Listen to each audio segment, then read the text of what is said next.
Hey everyone, welcome to the Patrick Show for the week of November 13th. Goddamn bunch of shit's been happening this week. Grand Tour came out, Fantastic Beasts and Where to Find Them came out, Pokemon Sun and Moon was just released a few days ago, Watch Dogs 2 came out earlier this week, and Assassin's Creed the Ezio Collection came out earlier this week. So, check out all that shit. Goddamn, that's just like too much. Um, Moving around to world news and happenings, New Zealand had a 7.8 magnitude earthquake on Monday with over 60 recorded aftershocks.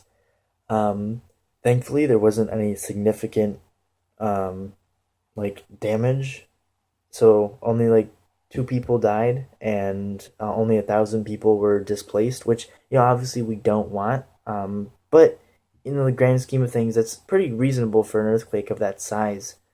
The interesting part about this earthquake, though, is in some areas it's raised the seabed like a full entire 2 meters off from its original position, which is has exposed portions of the seabed entirely above ground.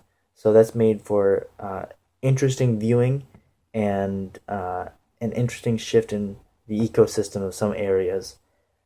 But again, hopefully, this doesn't cause too many issues for New Zealand in the short term. Moving over a little farther northwest of there, back to South Korea.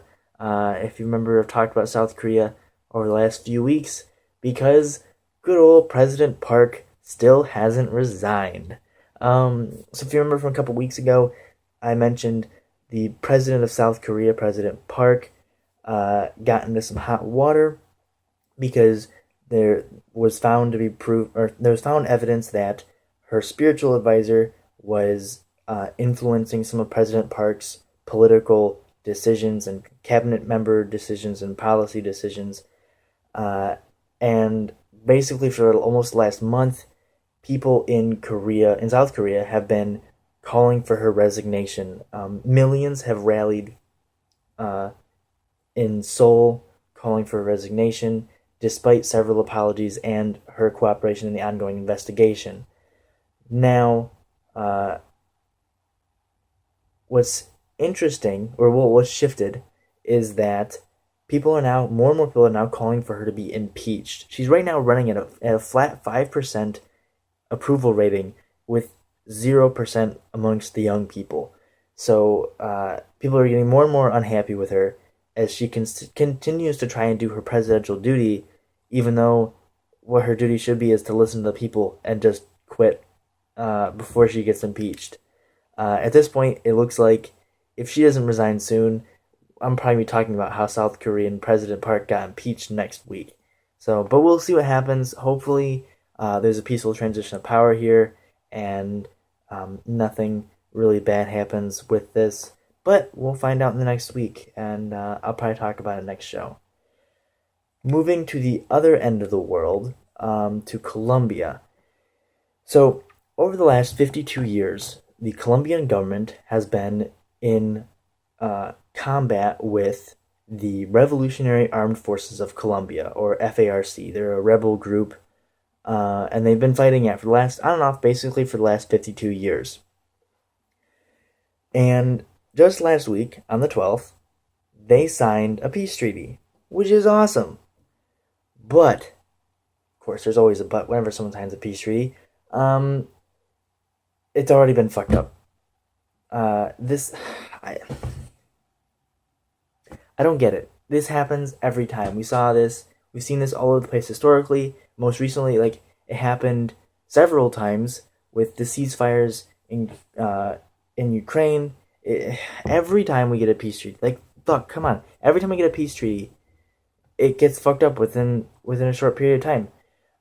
So part of the terms of the peace treaty were that the rebel forces were set in designated zones while they were disarmed, and if they left these zones, they would be unarmed and they had to report like where they're moving and everything to the police.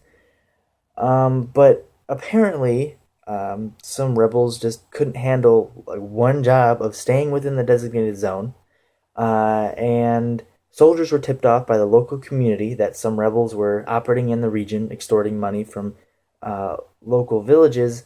So when the soldiers went to investigate, they got into a fight with rebels that were outside the designated zone with weapons in hand.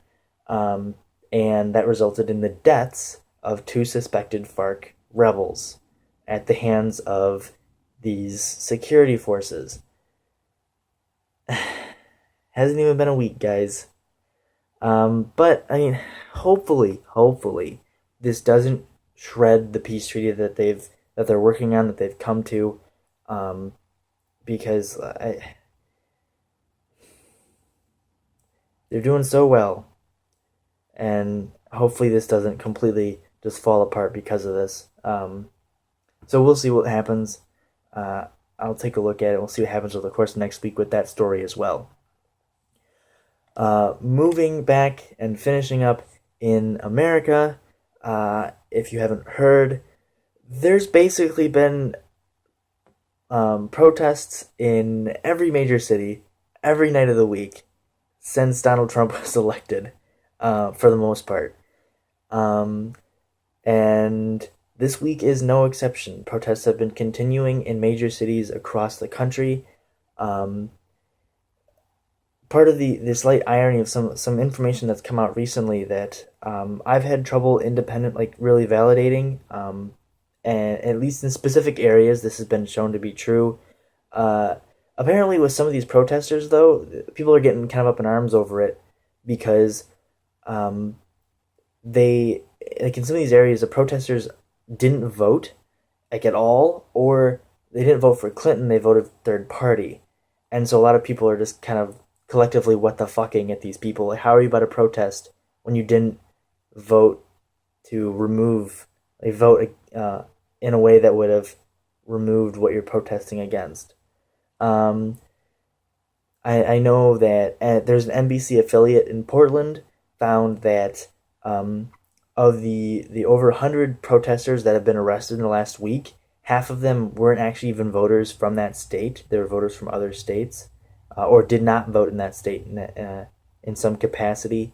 But to be fair, also a lot of these protests, interviews with the protesters are showing that these protests aren't exclusively against Donald Trump.